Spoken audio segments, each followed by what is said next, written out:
여러분 안녕하세요. 반갑습니다. 살아계신 하나님의 음성을 듣는 귀한 매일 예배, 토요일 예배가 되시기를 간절히 기도합니다. 이제 다 함께 찬송가 252장 나의 죄를 씻기는 찬양하겠습니다. 예수님의 피로 깨끗함을 입기를 원합니다. 주님의 피가 우리의 힘이요 능력입니다.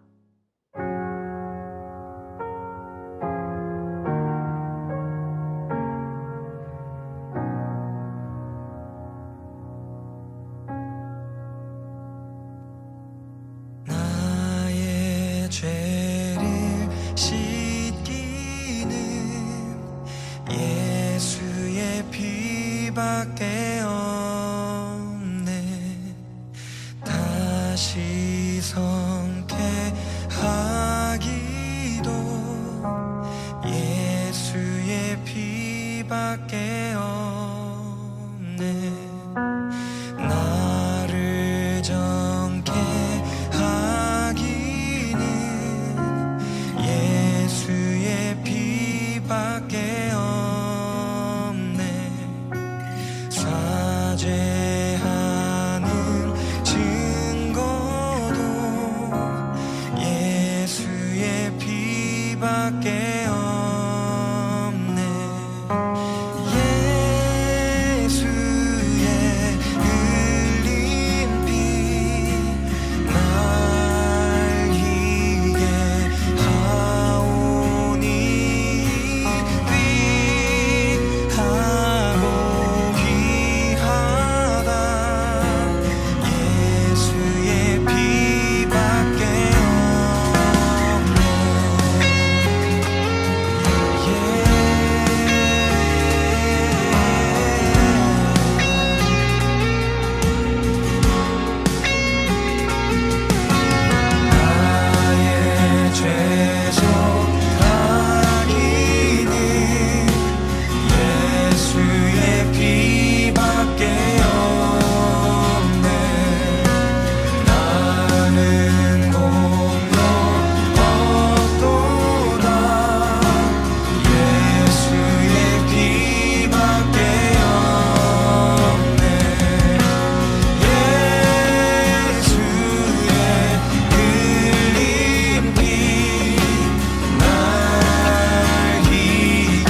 이제 오늘 우리에게 주시는 하나님의 말씀 같이 읽습니다. 호세아서 1장 3절부터 5절입니다.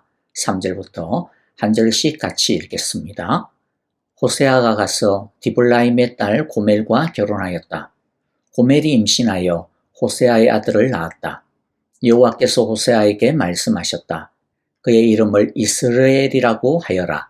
이제 곧 내가 예후의 집을 심판하겠다. 그가 이스라엘에서 살육한 죄를 물어서 이스라엘 왕조를 없애겠다. 또 그날에 내가 이스라엘 평원에서 이스라엘의 활을 꺾겠다. 아멘. 하나님은 부와 힘을 주신 하나님을 저버리고 바알과 우상을 따르며 하나님의 말씀을 따라 살기를 거부하고 자신들의 욕망을 따르고 채우며 살아가는 음란한 이스라엘 백성들에게 자신의 모습들이 얼마나 추악한지를 깨닫게 하시기 위해 호세아 선지자로 하여금 음란한 여자와 결혼을 하여 음란한 자녀를 낳아 살라고 명령하셨습니다. 하나님의 말씀을 따라 호세아는 고멜이라는 여인과 결혼을 하여 아들을 낳습니다. 우리가 여기서 오해하지 말아야 할 것이 있는데요. 호세아가 하나님의 명령을 수행하기 위해 그냥 장녀촌에 들어가서 아무나 데리고 와서 결혼을 하였다. 그렇게 오해해서는 안 될 것 같습니다. 그렇게 되면 하나님의 말씀이 정당성을 가질 수 없게 되기 때문입니다. 하나님의 말씀을 선포한다고 하면서 그 말씀을 순종한다고 하면서 그 방법은 하나님의 거룩함과 진실함을 무너뜨리게 된다면 그 말씀은 결코 온전한 말씀이라고 할 수 없게 되어질 것입니다. 하나님은 호세아와 고멜의 결혼을 통하여서 또 가정생활을 통하여서 무엇을 말씀하시려고 하십니까? 하나님과 이스라엘과의 관계를 설명하려고 하고 있습니다. 하나님께서 얼마나 이스라엘을 사랑하시는지, 그리고 이스라엘이 하나님의 사랑을 저버리고 다른 우상을 따르고 있는 이 불신앙이 얼마나 부끄러운 것인지, 하나님께서 이스라엘을 여전히 사랑하셔서 다시 돌아오기를 기다리고 계시며 이스라엘의 사랑을 얼마나 갈망하고 계시는지를 이 호세아와 고멜의 결혼 생활을 통해 말씀하고자 하시는 것입니다.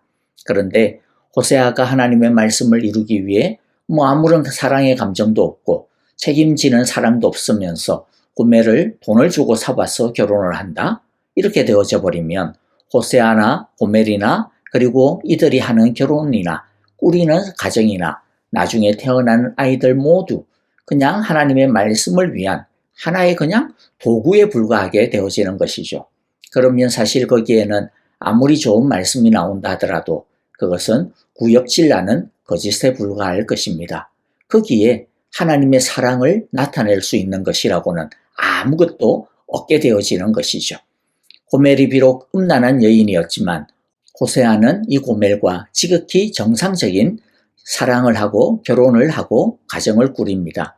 비록 이전에는 음란한 여인이었을지는 몰라도 그 모든 것들을 상관하지 않고 고멜을 진심으로 사랑하고 온 마음을 다합니다.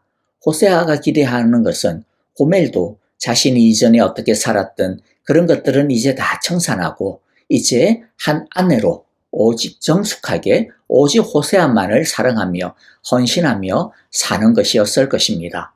고멜은 한 아들을 낳습니다.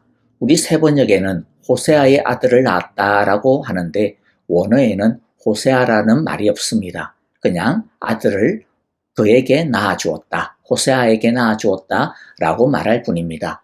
그리고 이후에 태어나는 다른 두 아이도 마찬가지입니다. 성경은 그 아이들의 아빠가 누구인지 말하지 않고 있습니다. 그런데 하나님은 고멜이 음란한 아이들을 낳을 것이라고 하셨습니다. 그리고 하나님은 이 아이들의 이름을 하나님의 심판과 버림을 뜻하는 이름들로 지으라고 하시면서 하나님께서 이스라엘을 버리실 것임을, 하나님께서 이스라엘을 징계하시는 것임을 선포하게 하십니다. 그런 것을 볼 때 이 아이들은 호세아의 아이들이라고 자신할 수도 없는 그야말로 출생의 비밀을 안고 태어난 아이들이라고 볼 수 있습니다. 호세아는 온갖 수치스러운 욕을 먹어가며 고멜을 신부로 맞이하였고 그녀의 과거의 삶이 어떠했는지 그런 것들은 다 잊어버리고 다 무시하고 그저 자신의 신부로 온전한 사랑을 다하여 사랑을 주었고 또 고멜도 그러한 사랑으로 자신을 사랑해 주기를 바랬지만은 고멜은 호세아의 사랑을 저버리고 말았습니다. 이것은 바로 하나님과 이스라엘, 하나님과 우리와의 관계를 보여주는 모습입니다. 하나님은 자격 없는 이스라엘을 그저 사랑하셨소. 이스라엘을 당신의 백성으로 소유로 신부로 삼아 주셨습니다.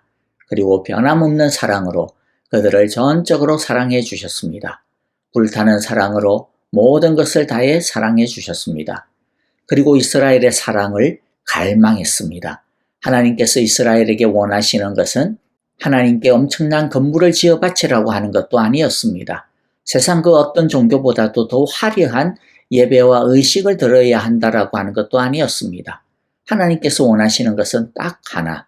그것은 오직 마음과 뜻과 성품과 힘을 다하여 하나님만 사랑하는 것이었습니다. 하나님의 말씀을 순종하는 것이었습니다. 그래서 하나님이 주시는 그 안전한 울타리 안에서 하나님이 주시는 일용할 양식을 먹으며 하나님과 함께 살아가는 것이었습니다. 그런데 이스라엘은 그것을 거부했습니다. 하나님만 사랑하는 것을 따분하게 여겼고 하나님이 주시는 것만 가지고 사는 것에 만족할 수 없었습니다. 그래서 그들은 눈에 보이는 것을 따라갔고 마음에 원하는 대로 살았습니다. 그들은 여전히 하나님의 집에 살고 있기는 하지만은 그러나 그들은 하나님의 품에 살고 있으면서도 다른 우상에게 마음을 뺏기고 있었고 다른 우상을 따라가고 있었던 것입니다. 그 결과 이스라엘이 만들어내는 삶은 그들이 하나님을 믿는 믿음이라고 하면서 내놓는 그들의 신앙은 사실은 정체불명의 믿음이요 신앙이었던 것이죠. 도무지 하나님에게서 나온 것이라고 할 수 없는 것들을 이스라엘은 내놓고 있었던 것입니다. 여러분, 우리는 어떻습니까? 우리가 내놓고 있는 삶은, 믿음은 하나님의 것이라고 할 수가 있습니까? 아니면 이 세상의 욕망이나 우리 안에 있는 죄된 욕망의 자식들입니까? 하나님께서 우리를 당신의 신부로 맞아주실 때는 거룩하고도 아름다운 마음을 가지고 계획을 가지고 맞아주셨습니다. 이전에는 어떻게 살았을지 몰라도 오직 이제부터는 신랑 되신 주님만을 바라보며 사랑하기를 원하신 것이죠. 사랑하는 주님과 뜨거운 사랑을 나누며 살아가기를 원하신 것입니다. 그러므로 우리는 이제 이전의 죄된 습관과 생활과 마음과 삶은 버려야 할 것입니다. 오직 하나님의 신부의 옷만을 단정하게 입고 거룩하게 살아야 할 것입니다. 하나님이 아닌 다른 것에 우리의 마음과 눈을 두어서는 안 됩니다. 오직 하나님만 바라보며 하나님만을 사랑해야 합니다. 그리하여 오직 하나님의 말씀의 열매, 거룩한 성령의 열매만을 맺어야 할 것입니다. 가라지와 같은 잡초는 썩은 가지는 뽑아버리고 잘라내야 할 것입니다.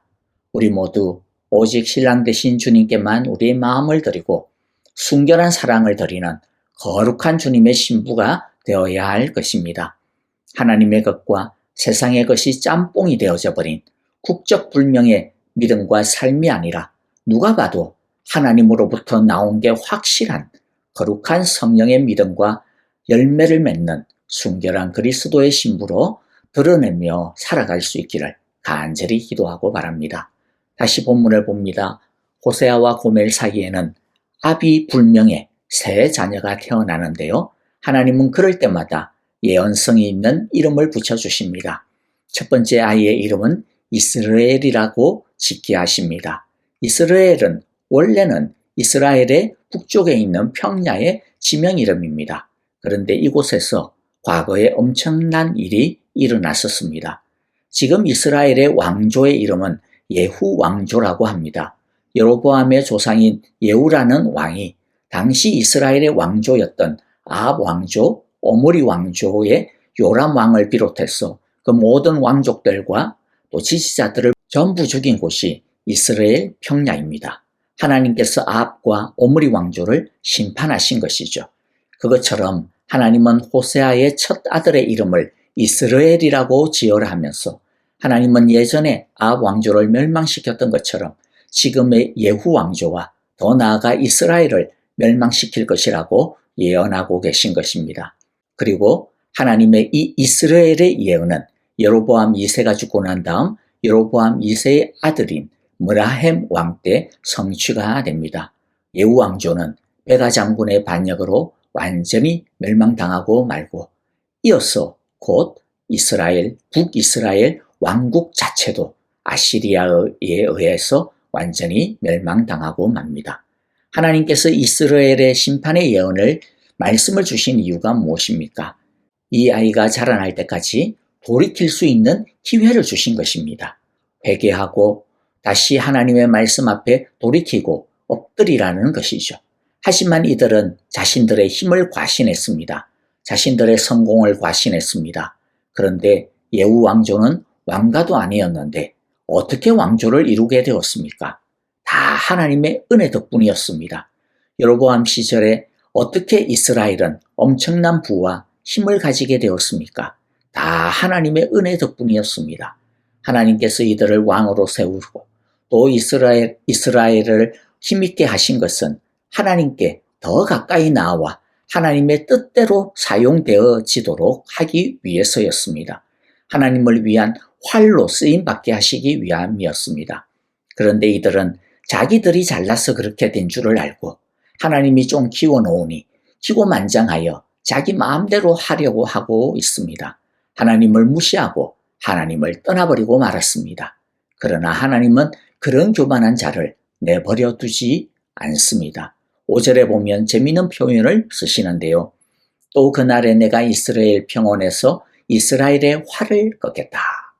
이스라엘의 활을 꺾겠다. 무슨 뜻입니까? 하나님께서 활을 당겼는데 화살이 하나님께서 당기는 표적대로 날아가지 아니하고 시맘대로 온 사방으로 막 여기저기 막 흩날리면서 날아간다면 그 활은 이제 더 이상 소용이 없다라는 것이죠. 생각해 보십시오. 자, 우리나라 양궁이 세계에서 제1등이죠. 자, 그런데 올림픽에서 이 양궁 선수가 표적을 향해서 화살을 당겼는데 화살이 미쳤는지 표적으로 바로 날아가지 아니하고 시맘대로 막 여기저기 흩날려서 뭐 관중석으로도 날아가고 그런다면 얼마나 큰 사고가 일어나겠습니까? 가만히 두면 사람을 더 다치게 할 뿐입니다. 그런 활을 계속 사용할 수는 없죠. 사용해서는 안 됩니다. 고치든지 도무지 고칠 수가 없다면 버리는 것이 마땅하지 않겠습니까? 마찬가지입니다. 하나님은 지 맘대로 날아가는 활과 같은 이스라엘을 이제 어떻게 하시겠다라고 하십니까? 이제는 꺾어버리시겠다라고 하시는 것이죠. 그게 서로를 위해 좋은 일이기 때문입니다. 말씀을 정리하며 또 마무리하겠는데요. 하나님은 예후 왕조를 하나님의 활로 거두어 주셨고 만들어 주셨습니다. 하나님은 이스라엘을 하나님의 활로, 하나님은 우리를 하나님의 활로 거두시고 만들어 주셨습니다. 하나님은 여로보암 시절 이스라엘에게 이때까지 경험해 보지 못했던 부와 힘과 명성과 성공을 거두고 누리게 하셨습니다. 하나님의 활이 되게 하신 것이죠. 그런데 하나님께서 우리를 하나님의 활로 삼으신 이유가 무엇입니까? 우리가 하나님께 더 가까이 나와서 하나님의 뜻대로 그리고 하나님께서 마음껏 우리를 쏘시도록 그렇게 하기 위해서 우리를 하나님의 활로 삼으신 것이죠. 하나님께서 우리를 쏘시면 우리는 하나님께서 쏘시는 그 표적을 향해 날아가도록 우리를 당신의 활로 사용하는 것임을 우리는 알아야 됩니다. 힘이 있다고 해서 우리 마음대로 날아가면 안 됩니다. 하나님께서 우리에게 여러 가지 은혜와 축복을 주시는 것은 완전히 하나님의 뜻대로 사용되는 활로 삼기 위함이라고 하는 것을 우리는 절대로 잊어버리면 안 됩니다. 그런데 우리가 조심하고 또 조심해야 하는 것이 무엇입니까? 사람은 조금만 형통하면 이것이 전부 다 지가 잘난 줄을 알고 다 지 공동인 줄을 알고 하나님의 손길을 거부하는 못된 습성들이 우리에게 다 있다라는 것입니다. 여러분, 하나님의 손길을 거부하고 지 맘대로 날아가버리면 하나님은 그 활을 버리십니다. 무엇이 지혜이고 축복입니까? 하나님께서 하나님이 원하시는 마음대로 쓰임받는 활로 살아가는 것이 축복입니다. 그러므로 우리 모두 겸손하게 하나님의 활로 잘 쓰임받아 이스라엘의 진노에서 벗어나는 자들이 다 되어질 수 있기를 하나님께서 원하시는 대로 날아가는 정말로 하나님의 귀하고 복된 활들로 쓰임받게 되어지기를 간절히 기도하고 축복합니다. 이제 오늘 우리에게 주신 말씀들 마음 가운데 새기면서 우리 찬양하며 기도하도록 하겠습니다. 내일 주일 예배입니다. 은혜 충만한 예배, 성령 충만한 예배, 그리하여서 하나님께서 쏘는 대로 날아가는 하나님의 활로 준비되어지기를 우리 함께 기도하도록 하겠습니다. 우리 아프신 분들, 우리 성도님들을 위하여, 그리고 또 새롭게 함께 한 식구가 되어진 목장 식구들을 위하여 우리 사랑으로 같이 기도하도록 하겠습니다.